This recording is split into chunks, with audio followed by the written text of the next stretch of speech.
What if I told you that the strongest force in the world isn't physical strength, money, or influence, but the mind that doesn't flinch? Not the mind that knows everything, or even the one that always wins, but the one that cannot be shaken, the one that stays calm in chaos, the one that sees through manipulation, cuts through noise, and stands tall even when alone. Most people are not afraid of your power. They are afraid of your unbreakable calm. They are terrified by someone who doesn't need their approval, doesn't beg for validation, and doesn't react out of fear.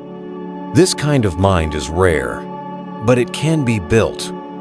And when you build it, the world will notice.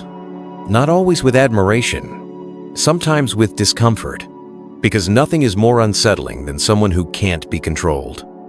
This is not a motivational speech. This is a manual. For building a mind so strong, it scares people. But why is it that the world reacts with fear instead of admiration toward mental strength? Let's dig deeper into the psychology of fear and control and why your strength threatens the weak. Think about it. When you meet someone who doesn't get offended easily, doesn't react emotionally, and doesn't need to fit in, you pause. You don't know whether to respect them or fear them, because deep down, you realize something. You can't manipulate someone who doesn't need you. Most people live on approval, likes, compliments, acceptance. They shape themselves around the comfort of the crowd. But someone with a strong mind, they stand apart, and that's threatening. Not because they're aggressive, but because they're immune. Immune to guilt trips, immune to peer pressure, immune to being emotionally blackmailed. And here's the uncomfortable truth. A strong mind exposes the weakness of everyone else. It shines a light on how fragile others really are. That's why it makes people uncomfortable. You walk into a room, and people sense your stillness, your presence. You don't talk much, but they feel your silence louder than their noise. And suddenly, they either want to be you or break you. Because strength makes cowards tremble. So, how do you become that kind of person? It starts with something counterintuitive, not gaining more, but letting go. In the next part, we'll talk about the first principle of building unshakable strength, detachment. Letting go. That's the paradox. To build a mind so strong it scares people, you first have to stop holding on. Stop clinging to approval, fear, and expectations. Detachment isn't about being cold or indifferent. It's about freeing yourself from the chains that bind your thoughts and emotions. Imagine a lion in the wild. It doesn't obsess over what other animals think of it. It acts according to its nature, confident, calm, and focused. Humans, we get tangled in invisible ropes made of worry, insecurity, and the desperate need to be liked. But when you learn to detach, those ropes fall away. Suddenly, you aren't controlled by the opinions or moods of others. You become the calm eye in every storm. That's when your mind becomes unbreakable. Detachment sets the stage, but discipline builds the fortress. Without discipline, your mind is a castle made of sand, easily washed away by storms of distraction and doubt. Next, we'll explore the role of discipline in creating mental invincibility. Detachment gives you freedom, but freedom without structure? That's just chaos. Discipline is how you build structure around freedom. It's how you take the calm clarity of detachment and make it a weapon. Most people wait to feel like it before they act. Strong minds don't. They don't ask for permission from their mood. They do what needs to be done, no matter how they feel. That's real power. Because discipline is not about motivation. It's about doing the work even when your mind screams, "I don't want to." Think of it this way. Every time you follow through on a promise to yourself, you're laying another brick in the fortress of your mind. Skip a day, a crack appears. Quit halfway, a wall crumbles. But show up every damn day, you become someone no storm can shake. Discipline doesn't just build habits, it builds identity. And that identity becomes your armor. Detachment frees you. Discipline strengthens you. But if you really want to become untouchable, you need one more thing: emotional control. Next, we'll talk about how emotional self-mastery can make you terrifyingly calm in a chaotic world. Anger, jealousy, fear, these emotions are not the enemy. Reacting blindly to them is. When you can't control your emotions, someone else will. That's how manipulation works. But when you master your emotional state, you become unreadable. You become dangerous. Not because you're violent, but because you're no longer easy to provoke. You can't be baited, pushed, or played. Most people wear their emotions on their sleeves. You can tell when they're offended, scared, or desperate for approval. That makes them predictable, easy to control. A powerful mind doesn't explode. It absorbs, then responds from clarity, not chaos. When you're emotionally in control, people don't know what you're thinking. That mystery makes them cautious around you. It makes them respect you, even fear you. Emotional control is calmness under pressure. It's grace under fire. And it's the ultimate flex of power in a loud, reactive world. Now, think about it. Detachment, discipline, emotional control, these are weapons. But there's one thing that sharpens them all: silence. Next, we'll dive into why silence isn't weakness but a terrifying kind of strength. You don't have to raise your voice to raise your value. Real power doesn't announce itself. It walks in silently and changes the room. In a world where everyone is shouting for attention, silence is unsettling. It makes people nervous because they can't figure you out. Most people talk to fill the void. Strong minds use silence to own the void. Why does silence intimidate? Because it forces others to sit with their own noise, their insecurity, their anxiety, their guilt. Meanwhile, you remain still, clear, centered, present. Silence shows control, not just over your words, but over your need to speak. You don't reveal your hand. You don't play every card. You observe, calculate, and respond only when it matters. And when you do speak, every word hits harder because you didn't waste them before. That's why silence is fear.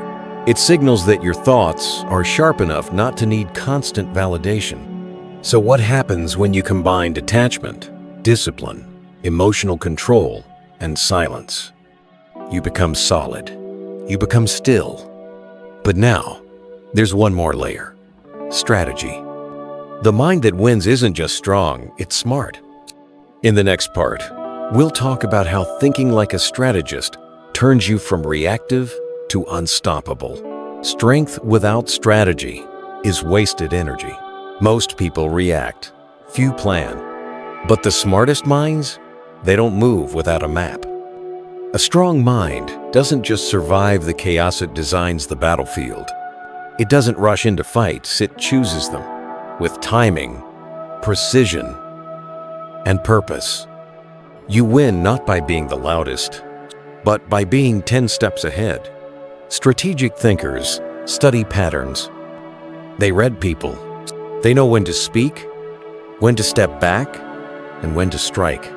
They turn every interaction into intel, every mistake into a move, every setback into a setup. While others waste time proving themselves, the strategist builds silently then, surprises everyone. Don't waste your strength fighting battles that don't matter. That's what amateurs do. Real power is knowing where to place your energy, so one move wins the entire game.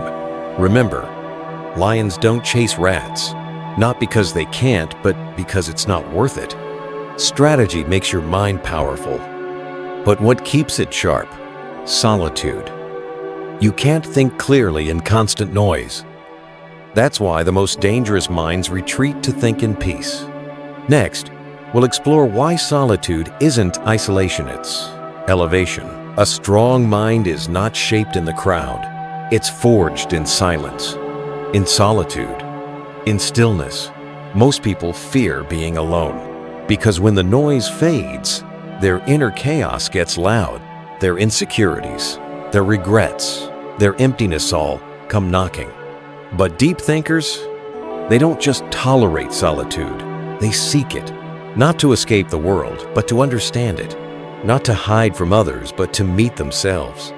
In solitude, the mind sharpens. You begin to hear your own voice, not the echoes of others. You start asking deeper questions. You begin solving problems you didn't even know you had. That's why solitude is not weakness. It's a training ground where clarity is born, where your identity solidifies, where you choose who you become, not who the world expects. Alone time isn't empty, it's powerful. It builds self-trust. Because when you spend time with yourself, you stop needing the noise to feel real. The stronger your solitude, the stronger your presence. Because people can feel when someone is whole without them. Solitude gives you clarity, but clarity without courage is just observation. The next level, action. Because what truly sets strong minds apart is that they dare to execute.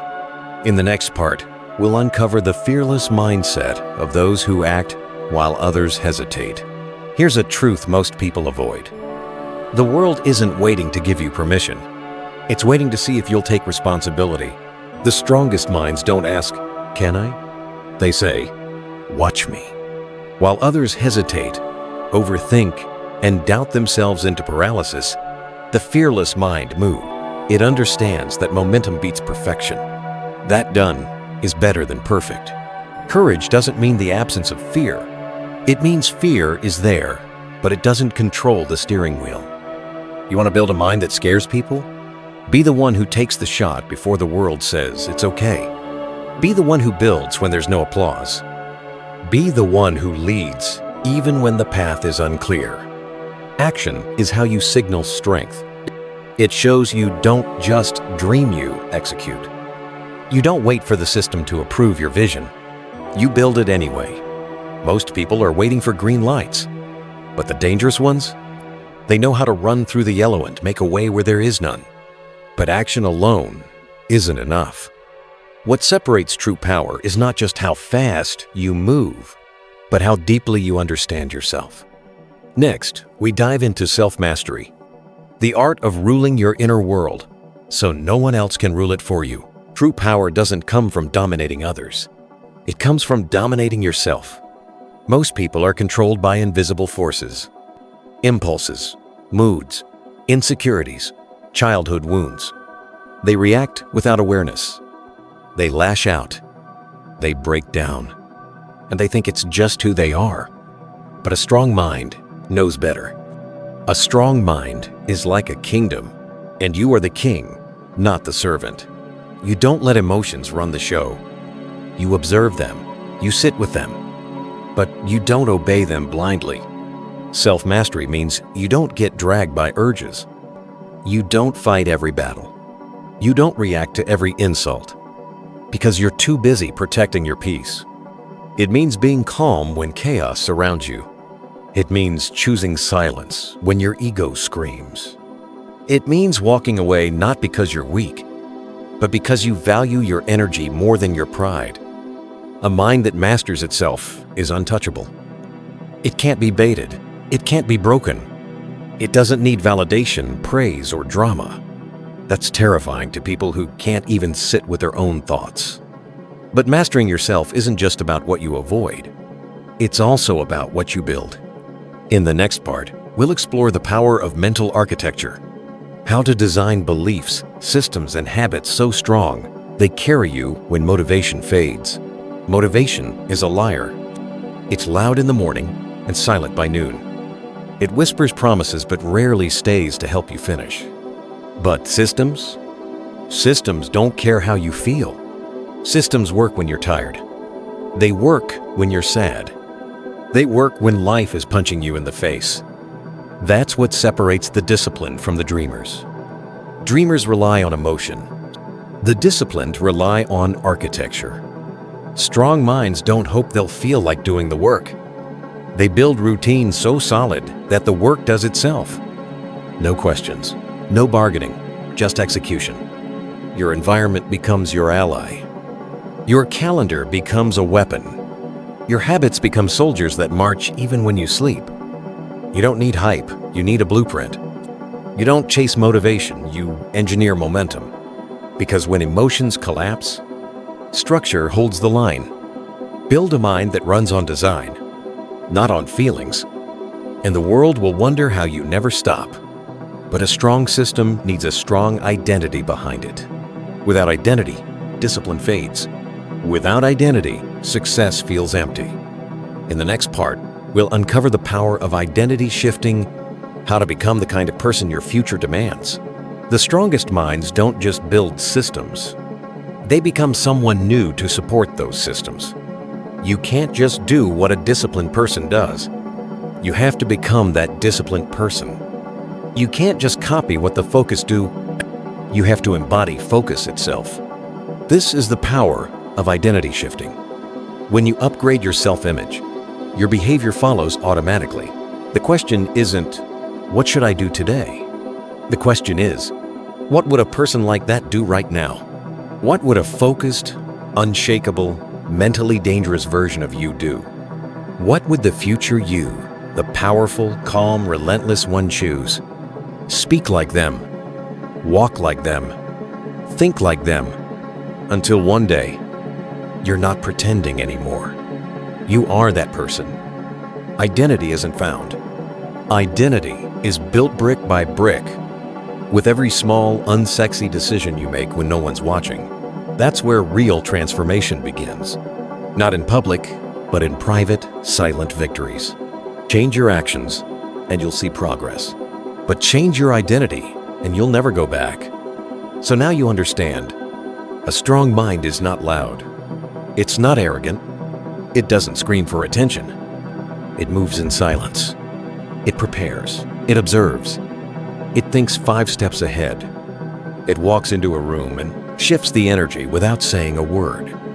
Not because it's aggressive, but because it's anchored. Because it's not fragile. Because it's free. People fear what they don't understand. And when you build a mind so strong it can't be shaken, they won't understand you. They'll call you cold. They'll say, you've changed. And you have. You're not here to be liked. You're here to be unshakable. You're here to become the weapon and the shield. Not to dominate others, but to master the only battlefield that ever mattered, your own mind. If this message resonated with you, don't just watch and forget. Watch, then build. Share this with someone who needs it. And remember, a strong mind isn't born. It's forged.